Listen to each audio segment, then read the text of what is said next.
رسول اللہ صلی اللہ علیہ وسلم کو خبر پہنچی کہ بنی عمرو بن اف کے لوگوں میں باہم کوئی جھگڑا پیدا ہو گیا ہے۔ تو اب صلی اللہ علیہ وسلم چند صحابہ رضوان اللہ علیہم اجمعین کے ساتھ ملاپ کرانے کے لیے وہاں تشریف لے گئے۔ رسول اللہ صلی اللہ علیہ وسلم ابھی مشغول ہی تھے کہ نماز کا وقت ہو گیا۔ اس لیے بلال رضی اللہ عنہ نے حضرت ابوبکر رضی اللہ عنہ سے کہا کہ رسول اللہ صلی اللہ علیہ وسلم ابھی تک تشریف نہیں لائے، ادھر نماز کا وقت ہو گیا ہے، کیا آپ لوگوں کی امامت کریں گے؟ انہوں نے کہا کہ ہاں اگر تم چاہو۔ چنانچہ حضرت بلال رضی اللہ عنہ نے تکبیر کہی اور حضرت ابوبکر رضی اللہ عنہ نے آگے بڑھ کر تکبیر تحریمہ کہی۔ اتنے میں رسول اللہ صلی اللہ علیہ وسلم بھی صفوں سے گزرتے ہوئے پہلی صف میں آ کر کھڑے ہو گئے۔ لوگوں نے حضرت ابوبکر رضی اللہ عنہ کو آگاہ کرنے کے لیے ہاتھ پر ہاتھ بجانے شروع کر دیے، لیکن حضرت ابوبکر رضی اللہ عنہ نماز میں کسی طرف دھیان نہیں دیا کرتے تھے۔ جب لوگوں نے بہت تالیاں بجائیں تو اب متوجہ ہوئے اور کیا دیکھتے ہیں کہ رسول اللہ صلی اللہ علیہ وسلم کھڑے ہیں۔ آن حضور صلی اللہ علیہ وسلم نے اشارہ سے انہیں نماز پڑھاتے رہنے کے لیے کہا۔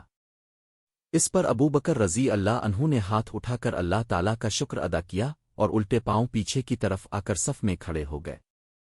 پھر رسول اللہ صلی اللہ علیہ وسلم نے آگے بڑھ کر نماز پڑھائی۔ نماز کے بعد اب صلی اللہ علیہ وسلم نے فرمایا، لوگو، نماز میں ایک امر پیش آیا تو تم لوگ ہاتھ پر ہاتھ کیوں مارنے لگے تھے؟ یہ دستک دینا تو صرف عورتوں کے لیے ہے۔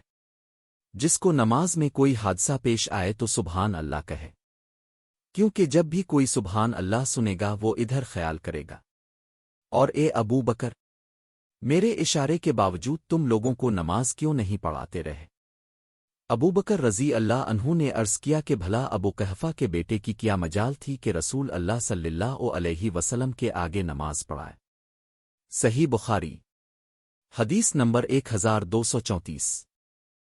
میں حضرت عائشہ رضی اللہ عنہا کے پاس گئی۔ اس وقت وہ کھڑی نماز پڑھ رہی تھیں، لوگ بھی کھڑے نماز پڑھ رہے تھے۔ میں نے پوچھا کہ کیا بات ہوئی، تو انہوں نے سر سے آسمان کی طرف اشارہ کیا۔ میں نے پوچھا کہ کیا کوئی نشانی ہے، تو انہوں نے اپنے سر کے اشارے سے کہا کہ ہاں۔ صحیح بخاری حدیث نمبر 1235۔ رسول اللہ صلی اللہ علیہ وسلم بیمار تھے، اس لیے اب صلی اللہ علیہ وسلم نے گھر ہی میں بیٹھ کر نماز پڑھی۔ لوگوں نے اب صلی اللہ علیہ وسلم کے پیچھے کھڑے ہو کر نماز پڑھی، لیکن اب صلی اللہ علیہ وسلم نے انہیں بیٹھنے کا اشارہ کیا اور نماز کے بعد فرمایا کہ امام اس لیے ہے کہ اس کی پیروی کی جائے، اس لیے جب وہ رکوع کرے تو تم بھی رکوع کرو اور جب سر اٹھائے تو تم بھی سر اٹھاؤ۔ صحیح بخاری حدیث نمبر 1236۔